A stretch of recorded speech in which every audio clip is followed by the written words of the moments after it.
오늘 우리가 읽은 본문은 우리 종교 개혁을 일으킨 마틴 루터가 매우 좋아하는 시편입니다.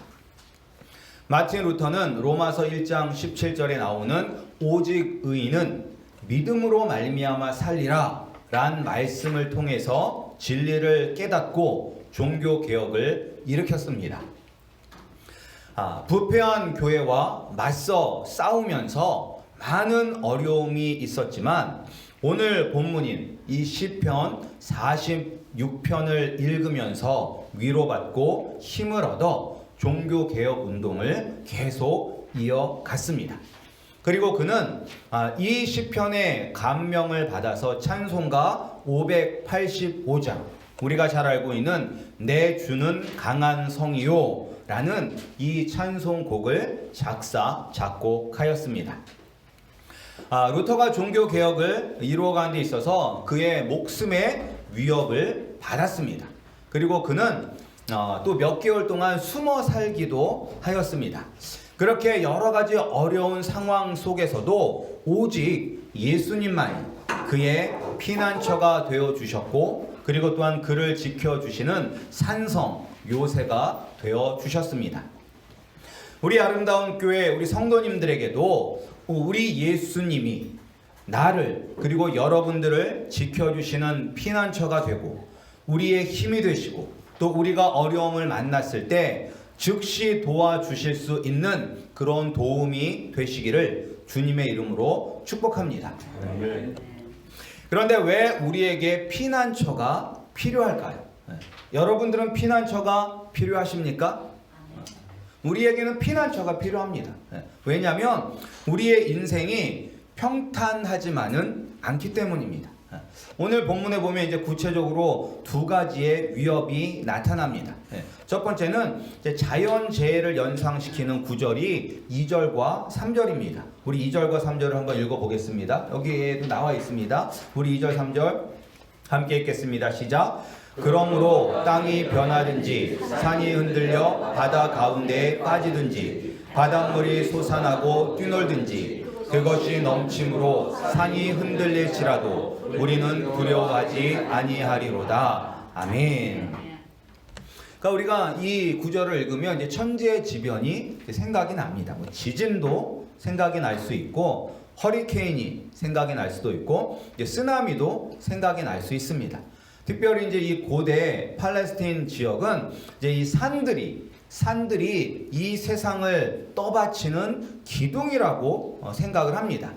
그런데 이 산들이 바다에 빠진다는 것은 이 땅에 혼돈이 가득하다는 것을 이야기합니다. 그래서 이제 마이애미에 오래 사신 분들은 허리케인 앤드류 이야기를 하십니다. 그리고 이제 앤드류를 경험하신 분들은 허리케인에 대한 공포가 있어요. 그래서 저 밑에서부터 허리케인이 온다. 아직 오려면 한 2주는 남은 것 같은데도 미리 가서 물 사다 놓으시고 막 다 점검을 하세요. 그것이 왜냐면 이 앤드류를 경험했었기 때문입니다.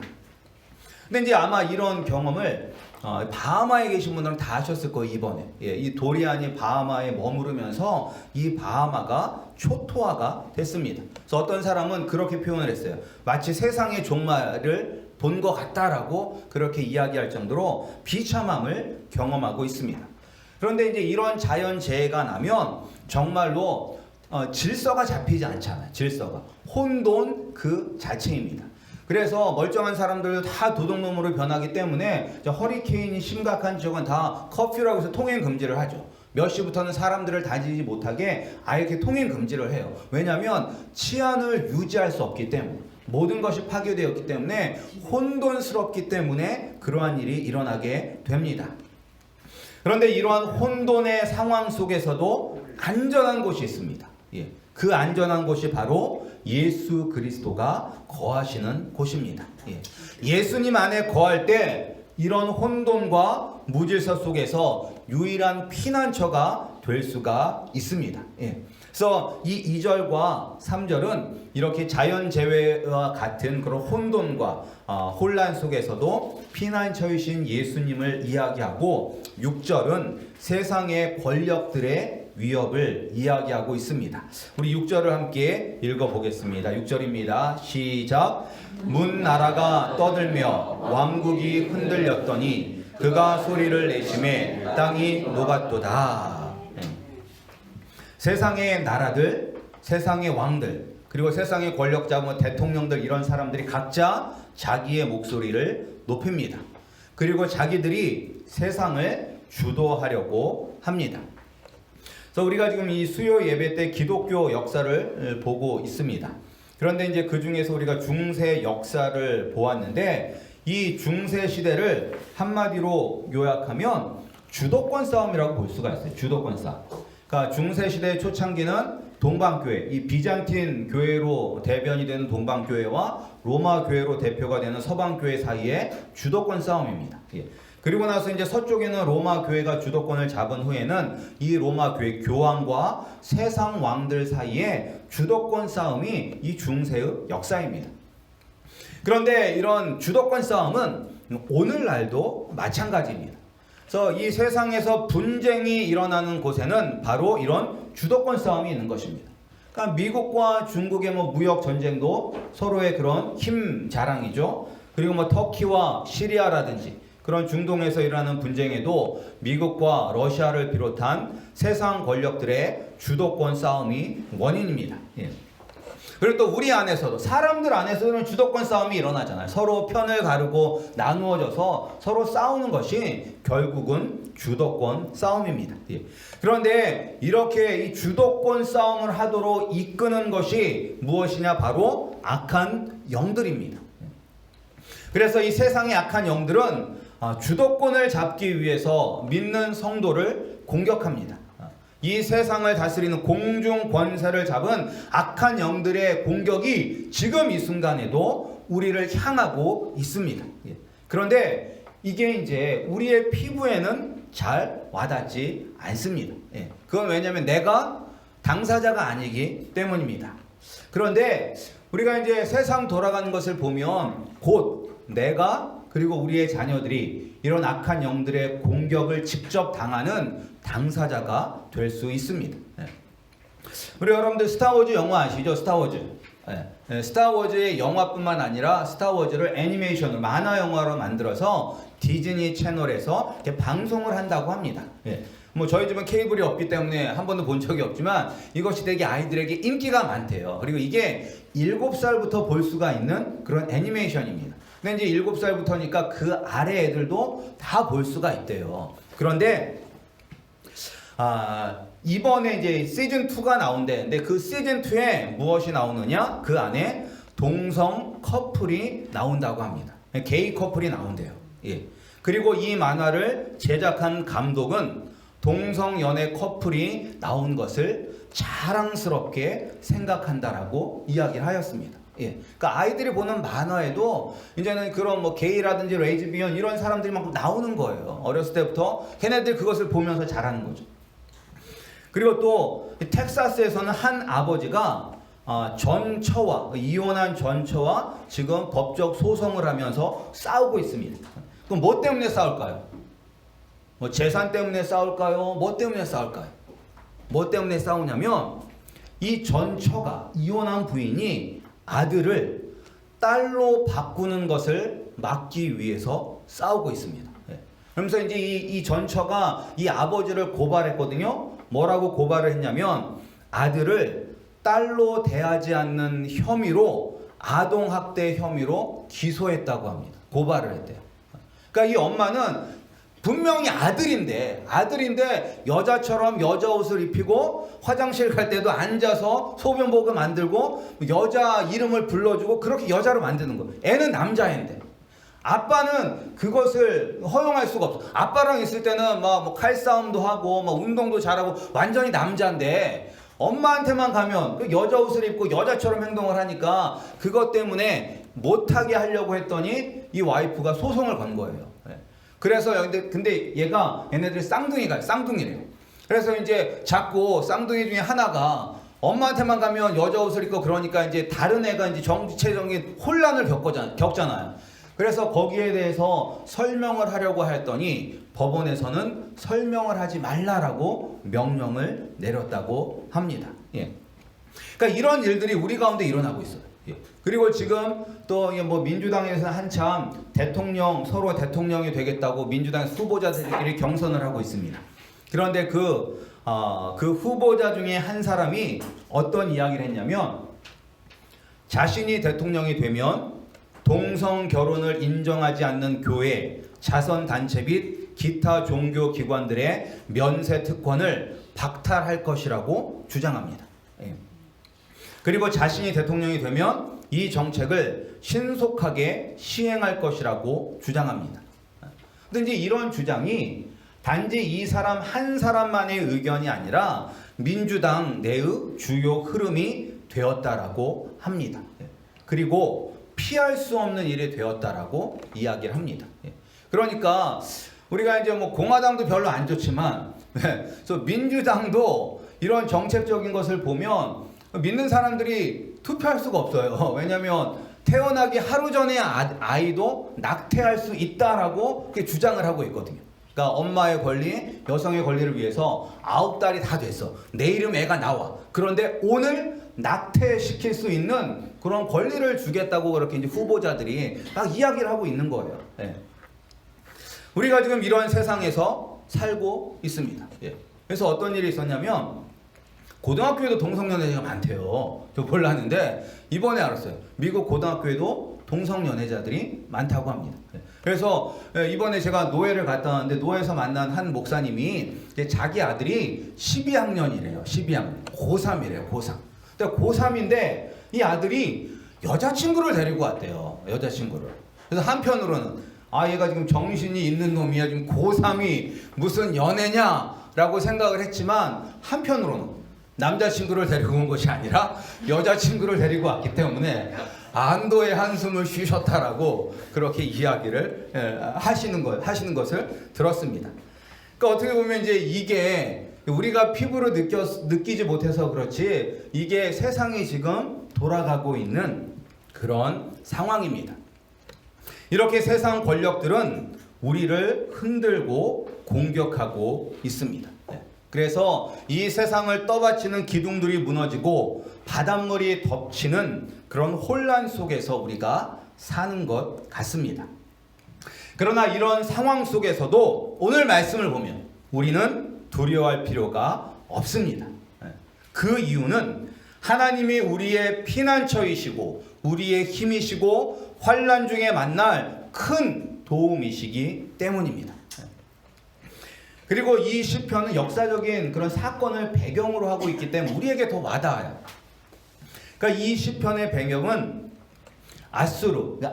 아시리아가 예루살렘을 공격하였지만 하나님의 도우심으로 구원을 받은 후에 지어진 그런 시입니다.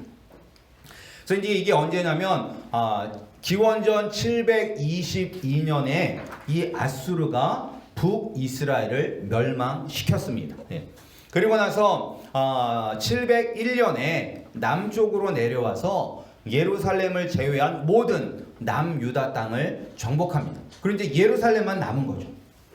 그리고 이 예루살렘을 18만 5천 명의 군대로 예루살렘을 포위합니다. 그리고 이 아수르의 군대 장관이었던 랍사게는 이런 예루살렘을 향해서 조롱합니다. 너희들은 우리의 상대가 되지 못한다. 너희들이 애굽을 의지하느냐, 이집트를 의지하느냐, 이집트도 너희를 도와주지 못한다. 너희가 하나님을 의지하느냐, 세상의 다른 모든 신들도 우리 앞에 무릎을 꿇었는데 너희가 믿는 하나님이라고 너희를 지켜줄 줄 아느냐라고 조롱을 합니다. 그러면서 우리가 말 2천 마리를 줄 테니까 너희들이 한번 싸울 수 있으면 싸워봐라 라고 이렇게 조롱을 합니다. 근데 이때 왕이 누구냐면 히스기야 왕이에요. 히스기야 왕. 그래서 히스기야는 이것을 가지고 옷을 찢으면서 하나님 아버지 앞에 기도합니다. 그리고 이러한 이 아수르 군대의 조롱의 말을 듣고 사람을 이사야 선지자에게 보내죠. 그러자 이사야 선지자가 하나님의 말씀을 받아서 히스기야 왕에게 전합니다. 하나님께서 이 예루살렘을 지켜주신다라고 말씀하셨습니다. 그리고 히스기야는 그 말씀을 듣고 그 말씀을 의지하여 기도하였습니다. 그랬더니 어떤 일이 일어났나요? 이 18만 5천 명의 군대들이 화살 한번 쏴보지 못하고 밤중에 다 전멸당합니다. 누가? 하나님이 다 치신 거죠. 하나님이. 이런 큰 하나님의 도우심을 경험한 후에 지은 시가 바로 시편 46편입니다. 정말로 어떠한 어려움이 있고 어떠한 혼란과 정말로 어려움이 있는다 할지라도 하나님이 함께 하시면 우리는 승리할 수 있습니다. 우리도 우리의 유일한 힘과 피난처가 되시고 도움이 되시는 하나님 아버지 안에 거하면 이 세상에 어떤 어려움이 와도 능히 이기고 안전할 수 있습니다. 왜 하나님이 계시는 곳에 거하면 이 세상에서 가장 안전한 피난처가 되는 것일까요? 그러니까 다른 곳은 안전하지가 않은데 왜 하나님 아버지 안에 거하면 안전한 피난처가 되는 것인가? 먼저 하나님이 계시는 곳에는 뭐가 있냐면 기쁨의 강이 흐릅니다. 우리가 2절과 3절에 나오는 물, 바닷물 이런 것은 부정적인 의미예요. 다 파괴하는 그런 의미인데 하나님이 거하시는 곳에는 생명을 주고 기쁨을 주는 생명의 강이 흐릅니다. 그래서 이 생명의 강이 어디에서부터 나오느냐? 바로 성전에서부터 나오죠. 하나님으로부터 나옵니다. 그래서 이 에스겔 선지자가 환상을 봐요. 이 에스겔서 47장에 보면 성전 문지방에서부터 흘러나온 그 물이 커다란 강을 이루는 것을 봅니다. 그리고 그 강가에 많은 나무들이 있고 많은 물고기를 비롯한 생물들이 살고 그리고 이 물이 바다에까지 흘러가서 바닷물이 되살아나는 생명의 강이 됩니다. 그래서 이 생명의 강의 시작이 어디냐? 예루살렘 성전에서부터 시작하죠. 예루살렘 성전에서부터. 그리고 이 강이 누구를 의미하느냐? 예수 그리스도를 의미합니다. 그래서 요한복음 7장 37절에 보면 예수님께서 목마른 자는 나에게로 오라라고 말씀하십니다. 그러면서 나에게 오는 사람은 생수의 강이 흘러나온다라고 말씀하셨어요. 혼란과 파괴의 물이 아닌 기쁨과 생명의 물이 바로 예수 그리스도이십니다. 예수님이 바로 우리의 피난처가 되시고 우리의 큰 도움이 되십니다. 그리고 하나님이 거하시는 곳이 가장 안전한 피난처가 되는 두 번째 이유는 하나님이 온 세상의 왕이시기 때문입니다. 그러니까 우리가 시편에 보면 이제 하나님을 이렇게 명칭하는 그런 수식어들이 나오는데 그 중에 하나가 뭐냐면 만군의 여호와라는 그런 단어가 많이 나와요. 하나님은 그냥 하나님 이렇게 이야기하는 것이 아니라 만군의 여호와. 근데 여기서 만군은 말 그대로 수많은 군대의 대장이라는 거죠. 수많은 군대의 왕이라는 것입니다. 아무리 이 세상이 힘이 있다 할지라도 하나님보다 더 강한 분은 없습니다.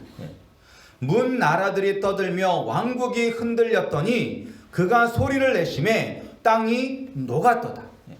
세상에 힘 있는 사람들이 이러쿵 저러쿵 이야기를 해도 하나님이 한 번 소리만 내시면 다 꿀먹은 벙어리가 되는 거예요. 왜? 하나님이 가장 높은 왕이시기 때문입니다. 그 왕이 나와 함께 있다면 우리가 두려워할 것이 무엇이 있겠습니까? 그런데 이 하나님이 오늘 말씀에 오면 하나님이 거하시는 성이 있습니다. 하나님이 거하시는 성. 우리가 하나님이 거하시는 그 성 안에 들어가야지만 우리가 흔들리지 않고 요동치 아니하고 가장 안전한 피난처가 됩니다. 따라서 우리는 하나님이 거하시는 거룩한 성에 들어가야 됩니다.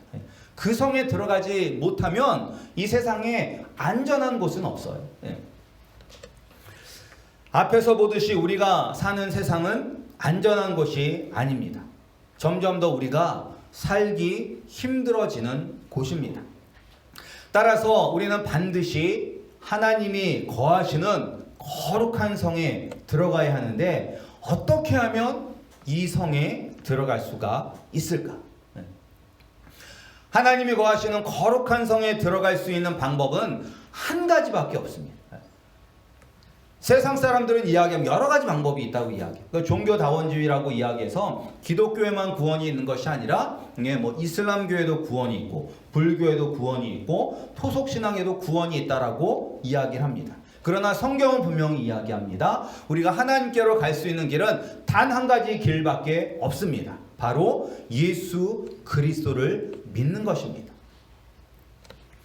그런데 우리가 여기서 이제 우리가 잘 곰곰이 생각해야 봐야 되는 그런 면이 있습니다.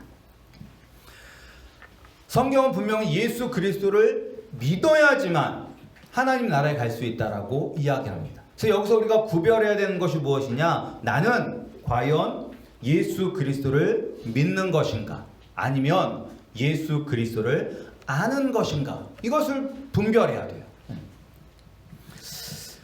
예수님을 나의 왕, 나의 구세주, 내 평생 내가 따라가야 할 나의 주인으로 믿고 따라야지만 우리가 예수님을 믿는 사람인 것입니다.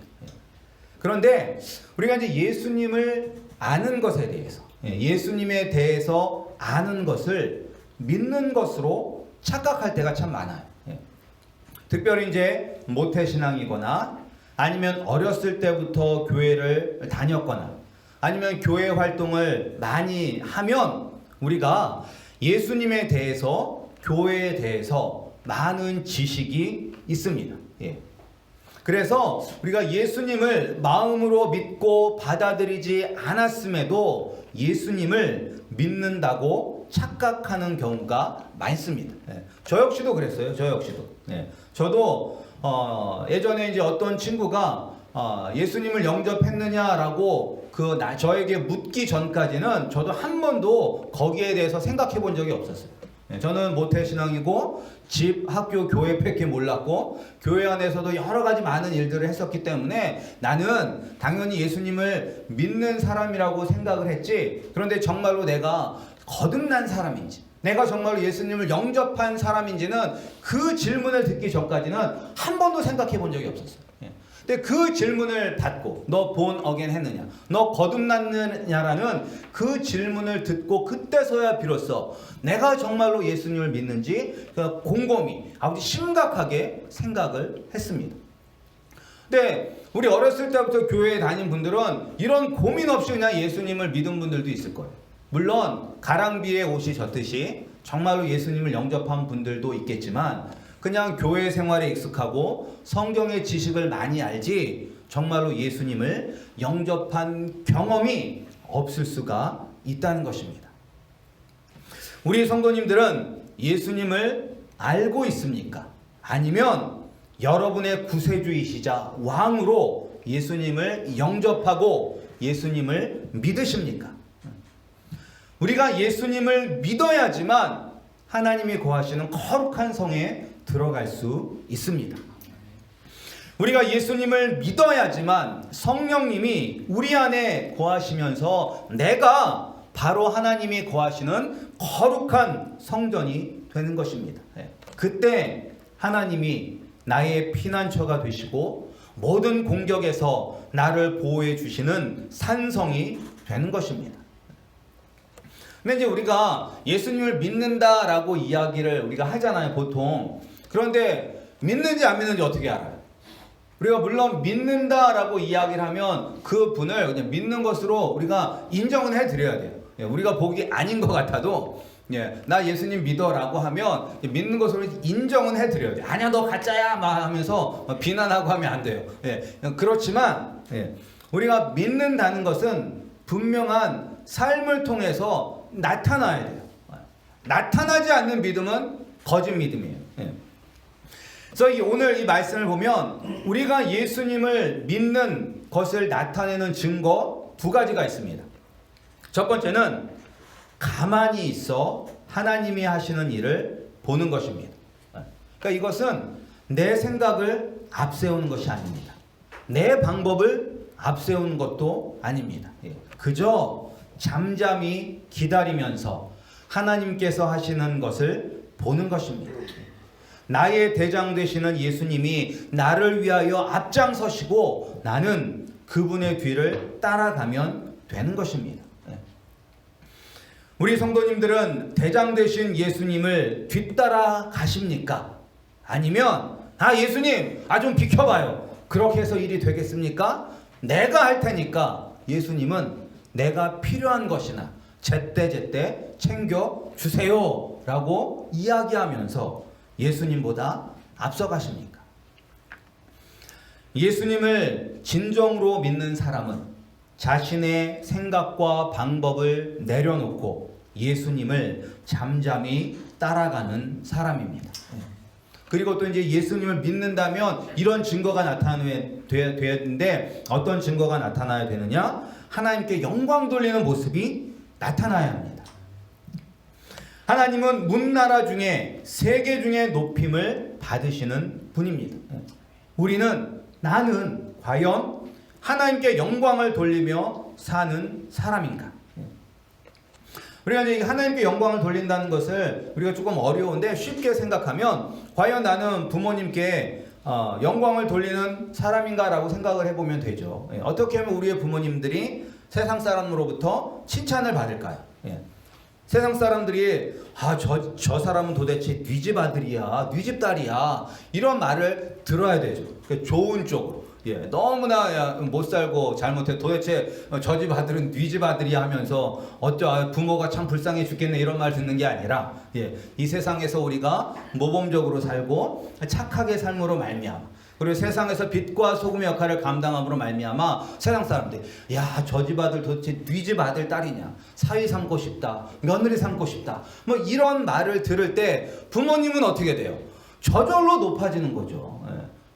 물론 부모님이 잘 키우셨기도 했겠지만 또 애들이 그냥 못된 부모 밑에서도 잘 자란 아이들이 있거든요. 그러니까 애들이 잘난 것인데 그 잘난 아들을 둔 것 때문에 그냥 부모님이 어깨가 막 이렇게 올라가게 되는 것.